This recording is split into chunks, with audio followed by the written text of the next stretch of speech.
Starting our module number 2 of CRPC. So this is very huge module. हे खूप मोठं module आहे. याच्यामध्ये खूप सारे टॉपिक्स आहेत. तर याच्यामध्ये आधी आपण cognizable and non cognizable offence याच्यातला फरक पाहणार आहोत. आपण नेहमी ऐकतो की हे this offence is cognizable, this offence is non cognizable. What is the actual meaning of this? We will see now. As per the definition given in section 2 subclause C of the code, cognizable offense means an offense for which and cognizable case means a case. पाहता cognizable offense म्हणजे काय किंवा cognizable case म्हणजे काय, in which a police officer may, in accordance with the first schedule or under any other law for the time being, enforce arrest without warrant. पहा लक्षात घ्या, cognizable offence म्हणजे काय आहे तर यामध्ये फर्स्ट शेड्यूल और अंडर एनी अदर लॉ, ज्या कोडचं जे फर्स्ट शेड्यूल आहे त्याच्या अंडर किंवा दुसऱ्या कुठल्याही कायद्याखाली एखाद्या व्यक्तीला अटक करू शकतो. कसं करू शकतो? Being in force. ओके, त्यावेळेस अस्तित्वात असलेल्या कायद्यान्वये. Arrest without warrant. Okay, cognizable offence म्हणजे काय? Arrest without warrant. म्हणजे तो गुन्हा कसा असणार आहे? गंभीर स्वरूपाचा असणार आहे. And as per the definition given in sections 2 subclause 1 of the code, non cognizable offence means an offense for which a non-cognizable case means a case in which a police officer has no authority to arrest without warrant. पहा, cognizable आणि non cognizable याचे definition कुठे दिले आहेत? Section 2 subclause 1 मध्ये दिले आहेत दोघांचेही डेफिनेशन्स. कॉग्निजिबल म्हणजे काय? पोलीस ऑफिसर फर्स्ट शेड्यूलनुसार किंवा त्यावेळेस अस्तित्वात असलेल्या कुठल्याही कायद्यानुसार एखाद्या व्यक्तीला विदाउट वॉरंट अरेस्ट करू शकतो. दिस इज कॉग्निजिबल ऑफेन्स. आणि नॉन कॉग्निजिबलचं डेफिनेशन कशात दिली आहे? सेक्शन 2 सबक्लॉज 1 मध्येच दिलेली आहे की एखाद्या व्यक्तीला police officer no authority to arrest without warrant. Okay, cognizable म्हणजे अरेस्ट विदाउट वॉरंट. आणि इकडे मात्र काय आहे? इथं अटक करायची असेल नॉन कॉग्निजिबलमध्ये तर काय पाहिजे आपल्याला? Warrant is compulsory. ओके, हा छोटासा डिफरन्स आहे.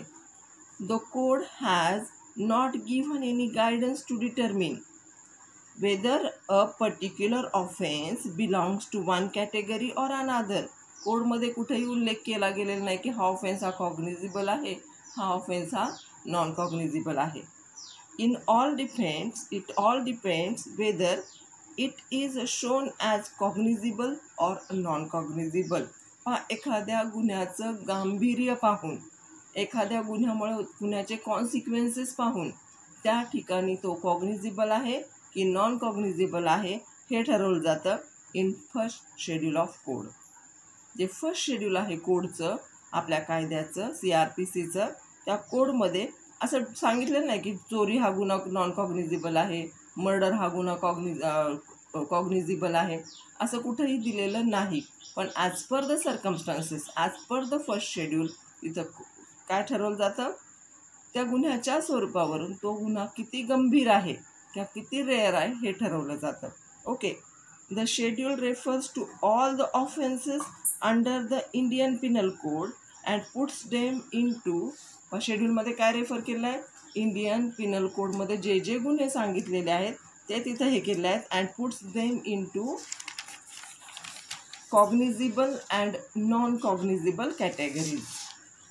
ओके, हा महत्त्वाचा फरक आहे. आपण अगदी प्रॅक्टिसला गेलो तरी तेव्हा पण आपण कायम जम्बलिंगमध्ये असतो की कॉग्निजिबल म्हणजे काय आणि नॉन कॉग्निजिबल म्हणजे काय. कॉग्निजिबल म्हणजे काय? ज्या ठिकाणी विदाऊट वॉरंट एखाद्या व्यक्तीला अरेस्ट केलं जाऊ शकतं. आणि नॉन कॉग्निजिबल म्हणजे काय?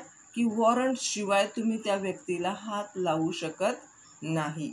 ओके, आता all serious offences are considered as cognizable and the seriousness of the offence is to be determine in relation to the maximum punishment provided for the offence. पहा किती सुंदर डिफरन्स सांगितला आहे. all serious offenses are considered as cognizable.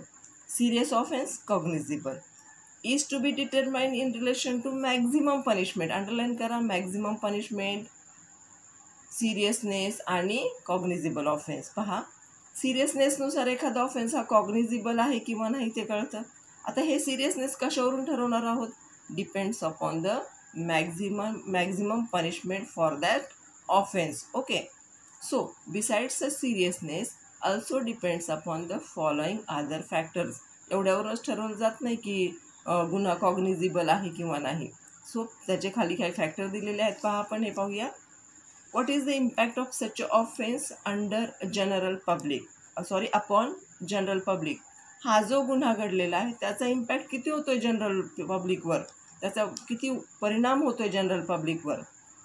What amount of terror gets generated because of such offence.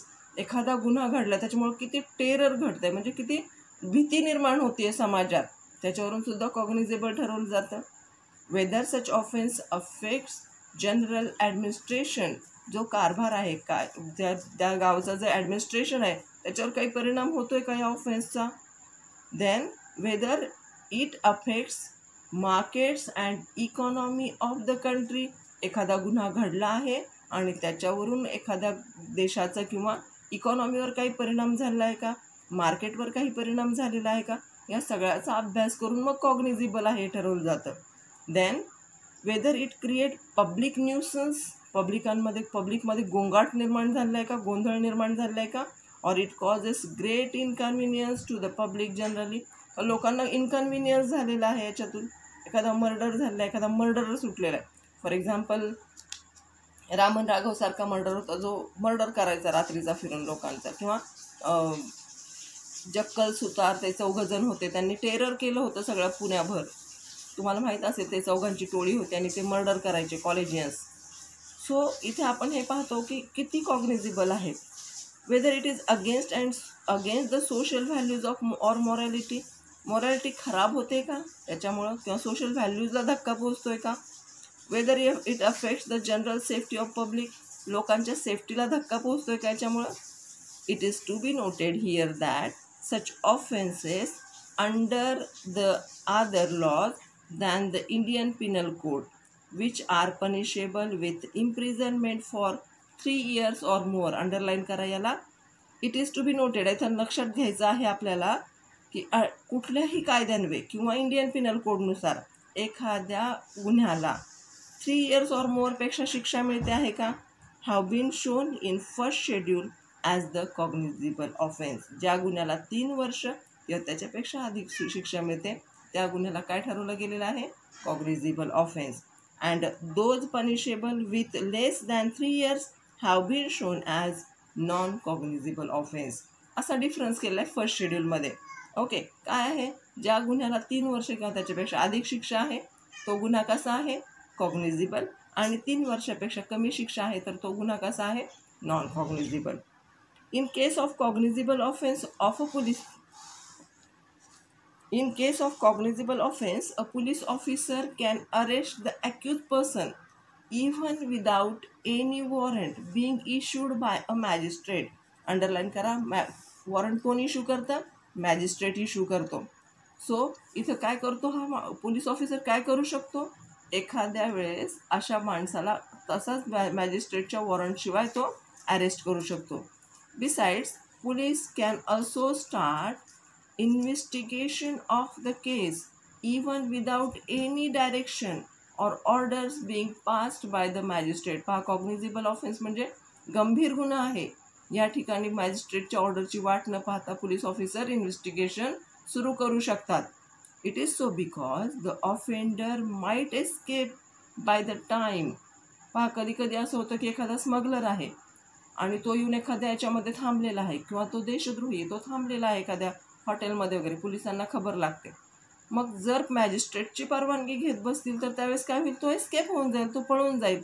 मग अशा वेळेस police officer काय करतात, सुमोटो स्वतःहून त्या केसला सुरू करतात किंवा त्या माणसाला अरेस्ट करू शकतात किंवा प्रोसिजर सुरू करतात.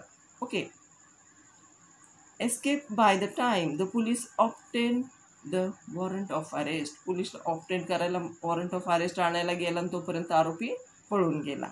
Okay.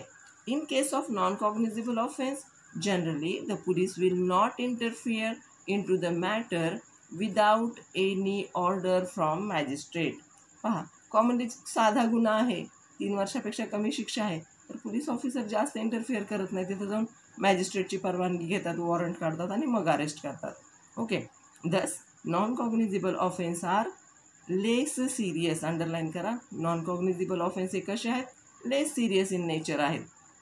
As per the section 155 sub clause 2 underline करा of the code. When the offense is such which is non-cognizable, then a police officer cannot investigate into it without the order of magistrate. हे महत्त्वाचं आहे.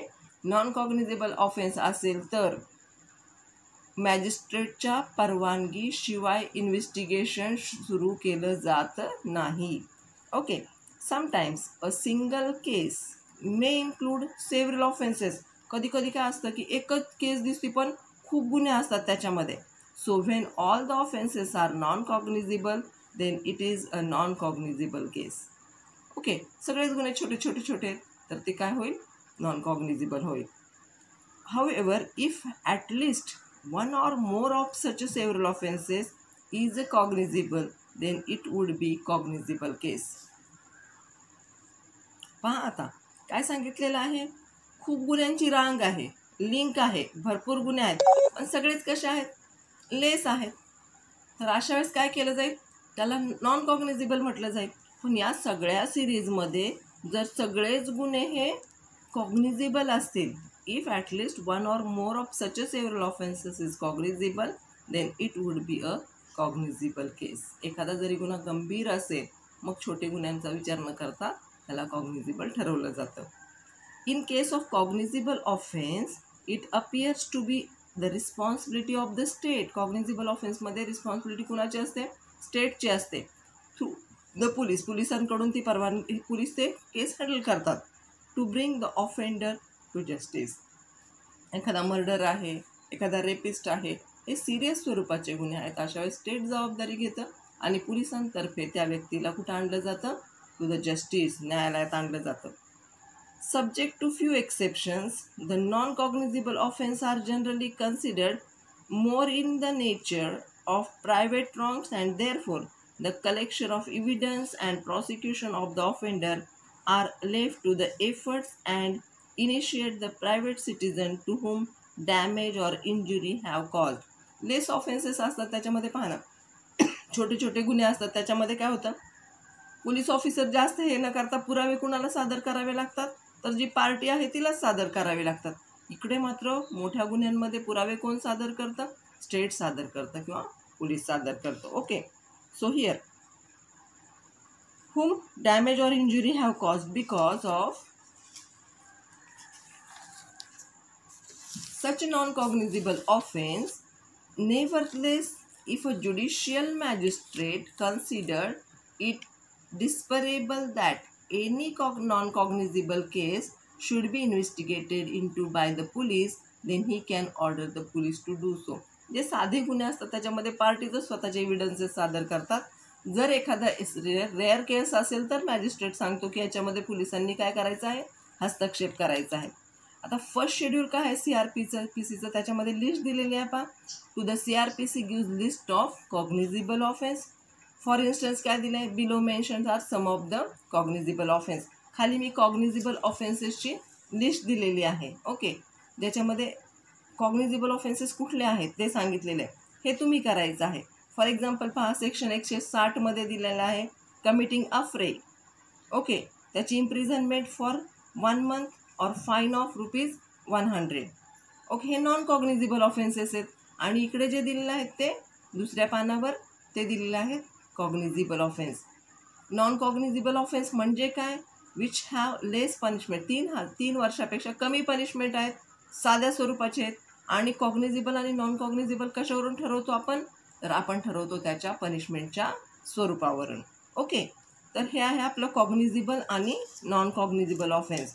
हे तुम्ही लक्षात ठेवायचं आहे. Section 160, 267 किंवा ह्याच्यामध्ये जे जे दिलेलं आहे या पेजवर दिलं आहे नॉन कॉग्निझेबल ऑफेन्सेस अंडर IPC, याचं फर्स्ट शेड्यूलमध्ये दिलं आहे. इकडे दिलं आहे कॉग्निझेबल ऑफेन्सेसची लिस्ट दिलेली आहे. 194 काय आहे, जिथं लाईफ इम्प्रिझनमेंट सारखी पनिशमेंट आहे किंवा जिथं 5 वर्ष 7 वर्ष अशासारखी पनिशमेंट आहेत ते ऑफेन्सेस कसे आहेत, इट्स अ कॉग्निझेबल ऑफेन्स. आणि 3 वर्षापेक्षा जर कमी शिक्षा असेल तर it's a non cognizable offence. हा गोंधळ होतो. कॉग्निझेबल मोर 3 years और मोर आणि नॉन कॉग्निझेबल लेस दॅन 3 years, हे लक्षात ठेवा तुम्ही. कॉग्निझेबल म्हणजे सिरियस स्वरूपाचा ऑफेन्स आहे. नॉन कॉग्निझेबल म्हणजे काय आहे तर थोडंसं लेस सिरियस ऑफेन्स आहे. कॉग्निझेबलमध्ये विदाऊट वॉरंट एखाद्या व्यक्तीला अरेस्ट केलं जातं. नॉन कॉग्निझेबल मात्र मॅजिस्ट्रेटची परवानगी घेतली जाते आणि पार्टीजच स्वतःचे एव्हिडन्सेस सादर करतात. पण कॉग्निझेबल ऑफेन्सेसमध्ये काय केलं जातं तर पोलीस किंवा स्टेटची जबाबदारी असते सगळे पुरावे शोधून आणण्याची. फॉर एक्झाम्पल मर्डर झाल्यावर सगळे पुरावे कोण शोधून आणतं, पोलीस ऑफिसर. ओके, पोलीस किंवा स्टेटची जबाबदारी असते इन्व्हेस्टिगेशन करण्याची. But when there is non cognizable offence, साधं काय झालं बाबा, चोरी झाली आहे किंवा साधी कुठली मारामारी झाली, तर अशा वेळेस पुरावे कोण गोळा करून आणतं, तीच पार्टी. आणि ती जी पार्टी दाखल करते केस, तीच पार्टी काय करते, आपले पुरावे गोळा करून आणते. And this is the difference between cognizable and non cognizable offence. आता पुढच्या लेक्चरमध्ये वॉरंट आणि समन्समध्ये आपण डिफरन्स पाहणार आहोत. थँक्यू.